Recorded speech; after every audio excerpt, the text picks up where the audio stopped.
El 3D es más que una técnica de modelado.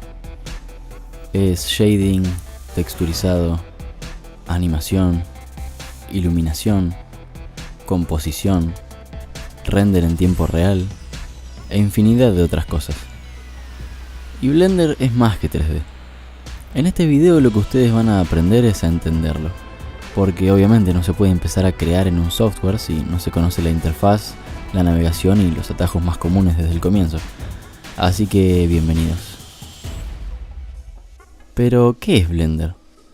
Blender es un software dedicado especialmente al modelado, texturizado, iluminación, renderizado y animación. Por supuesto, entre muchas otras cosas. Para descargar el programa deben ir a blender.org. Luego download Blender 2.80 y nuevamente download Blender 2.80. El instalador comenzará a descargarse. Apenas abran Blender se van a encontrar con la splash screen. Lo que pueden hacer es crear un nuevo archivo eligiendo uno de estos presets, dependiendo de qué aspecto van a trabajar, o si no pueden abrir un proyecto reciente. Y si no, directamente pueden hacer clic izquierdo sobre cualquier parte de la pantalla y ya están en Blender. Si bien yo no lo recomiendo, tal vez algunos de ustedes quieran cambiar el idioma. Para eso vayan a Edit, Preferences, Interface y seleccionen Translation. En la parte del lenguaje pueden elegir el idioma que quieran. Para guardar el proyecto pueden ir a File, Save As o presionar Control S. Seleccionen la ubicación donde desean guardarlo y luego Save as Blender File. Bien, este es el workspace o espacio de trabajo predeterminado de Blender. En la parte superior están ubicados los distintos workspaces o espacios de trabajo. Por ejemplo, si queremos animar, Blender ya nos trae un workspace preseteado para animación, digamos. Lo mismo para esculpido, lo mismo para modelado, etc. Un workspace está organizado en una o más áreas y cada una de estas áreas contiene un editor. Por ejemplo, este workspace consta de 4 áreas. Esta área contiene el editor Timeline, esta el 3D View, esta contiene el Outliner y esta área contiene el editor Propiedades. Es posible identificar cada área gracias al icono del editor, ya que cada área consta de un solo editor. Cada uno de estos iconos tiene una imagen que nos indica qué tipo de editor está seleccionado. Como ejemplo, vayamos a la parte inferior de la pantalla. Observen que para esta área en particular, el tipo de editor seleccionado es Timeline. Ustedes pueden cambiar el editor haciendo clic izquierdo sobre el icono y seleccionando un editor de la lista. Bueno, si bien no todos los editores las tienen, la región de herramientas se abre o se cierra con la tecla T y la de propiedades con la tecla N. Pasemos a los widgets de área dividida. Los widgets, Los widgets se encuentran en las esquinas de las áreas. Cuando ustedes se sitúen sobre una esquina, el cursor va a cambiar de forma. Manteniendo clic izquierdo sobre los mismos y deslizando el mouse, ustedes van a poder desplegar una nueva área de trabajo. Y a esta área van a poder asignarle, por supuesto, el editor que ustedes quieran. Para cerrar un área hacen lo mismo, pero para el lado contrario al que la abrieron. Para mover un área ya abierta, acerquen el cursor al borde de la misma, mantengan clic izquierdo presionado y deslicen el ratón. Bien, vamos a pasar a la escena. Partamos de un nuevo proyecto. Para eso pueden ir a Archivo, Nuevo o creo que es mejor y más rápido, Control N. Y seleccionen un preset.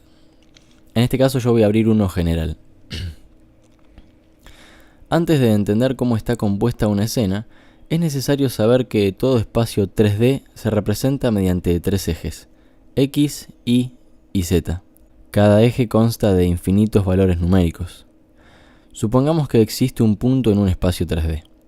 La posición de este punto se describe en 3 valores. Un valor para X, otro para Y y otro para Z. Es decir que para un espacio tridimensional, nosotros siempre vamos a trabajar con 3 valores, por decirlo de una manera muy general. Para empezar, borremos todos estos elementos manteniendo clic izquierdo del ratón y arrastrando el ratón. Soltamos y luego le damos a suprimir. Bien, una escena consta de una cuadrícula en la cual ustedes podrán notar 2 líneas rectas, una roja y otra verde. La línea roja indica la dirección del eje X, la línea verde la del eje Y. El eje Z se representa en color azul y ustedes esto lo pueden ver también en este esquema de coordenadas, en esta parte superior derecha. La escena predeterminada de Blender contiene 3 objetos, un cubo, una cámara y una lámpara. En la parte superior derecha de la pantalla inicial tenemos un área con el editor Outliner, el cual nos muestra las escenas y otros elementos dentro de ellas. En este caso tenemos una escena y fíjense que dentro de la misma tenemos una colección.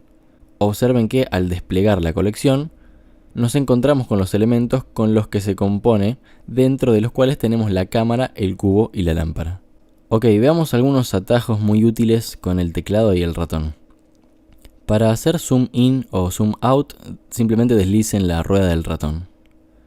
Para navegar en la escena, mantengan presionada la rueda del ratón y deslícenlo. Obtendrán así un movimiento rotatorio. Además, si hacen esto manteniendo presionada la tecla Shift, van a obtener un movimiento en línea recta, como si fuese un traveling. Para seleccionar un objeto lo hacen con clic izquierdo. Toquen A para seleccionar todos los objetos y doble A para deseleccionarlos. Seleccionen ahora el cubo y toquen la tecla N para abrir el panel de propiedades. En ítem tenemos transformación. Ustedes verán que pueden trasladar el cubo, rotarlo o escalarlo en cualquiera de los ejes, manteniendo clic izquierdo presionado y deslizando el ratón hacia un lado o hacia el otro, ¿no? En cada una de estas propiedades. También pueden hacerlo yendo a la región de herramientas, recuerden con la tecla T, y eligiendo alguna de estas opciones. Vamos a elegir por ejemplo la opción mover. Manteniendo clic izquierdo sobre cualquiera de las flechas, ustedes van a poder trasladar el objeto en el eje X, en el eje Y o en el eje Z. Si bien tienen las herramientas para mover, rotar o escalar un objeto, para estas acciones los atajos de teclado suelen ser más comunes y más cómodos de utilizar. Para mover un objeto, primero deben seleccionarlo con clic izquierdo. Luego tocar la tecla G y deslizar el ratón. Para escalarlo, le dan a la tecla S y también deslizan el ratón. Y para rotarlo, tocan la tecla R y deslizan el ratón. Por ejemplo, supongamos que queremos trasladar el cubo en el eje Y. Entonces, lo seleccionamos con clic izquierdo, tocamos la tecla G y luego la tecla I. Lo mismo si queremos trasladarlo en X, o sea, tenemos que seleccionar el cubo, tocar la tecla G y después tocar la tecla X. Para deshacer los cambios, tocamos clic derecho. Por el contrario, si queremos conservar el cambio, tocamos clic izquierdo. Si quisiéramos, por ejemplo, escalar el cubo en el eje Z, lo seleccionamos, tocamos la tecla S de escalar y luego la tecla Z y deslizamos el mouse. Para borrar un objeto, selecciónenlo y luego denle a suprimir. Para deshacer cualquier acción, el atajo es el mismo que en la mayoría de los programas, Control Z. Para añadir un nuevo elemento, sitúen el puntero del mouse en la escena y presionen Shift A. Por ejemplo, agreguemos un cono. Bien, ahora este cono forma parte de la escena, como podemos ver en el Outliner. Para terminar, podrán notar que en la parte superior izquierda de la escena hay un texto que dice User Perspective. Esto nos indica en qué punto de vista nosotros estamos trabajando. En este caso estamos viendo la vista Perspective, no me digas. Se van a encontrar muchas situaciones en las que es necesario ver la escena de frente, desde la derecha, desde arriba, etc. En este caso tenemos dos modos de visualizar los puntos de vista, valga la redundancia. Podemos alternar entre Perspective y Orthographic con el número 5 del teclado numérico. Bueno, voy a mencionar los atajos numéricos para ir a los demás puntos de vista. Es muy importante saber que estos atajos, y la gran mayoría, solo funcionan con el numpad. El número 1 es para la vista frontal. El número 3 es para ver el lado derecho. El número 7 es para la vista top, o sea desde arriba. Y el 9 es para la vista desde abajo. Bien, los números 2, 4, 6 y 8 se usan para movernos en la escena de la siguiente manera. La creación de una escena 3D necesita al menos de 3 componentes: modelos, materiales e iluminación. ¿Pero qué es el modelado 3D? El modelado 3D es el desarrollo de una representación matemática de cualquier objeto tridimensional a través de un programa, ¿no? Y en Blender nosotros mayoritariamente nos enfocamos en el modelado poligonal. Esto viene de polígono. Los polígonos son puntos que se llaman vértices Y esos puntos, o sea, esos vértices están conectados para formar lo que se llama una malla poligonal. El cubo, ¿no?, que viene por defecto, es un ejemplo de malla. La línea que conecta un vértice con otro se llama arista. Entonces, una cara sería la superficie encerrada por al menos 3 aristas. Los modos más usados en modelado son modo objeto y modo edición. Podemos pasar de uno a otro con la tecla Tab. Los vértices, los lados y las caras no se pueden manipular en modo objeto. La malla solamente puede ser deformada cuando estamos en modo edición.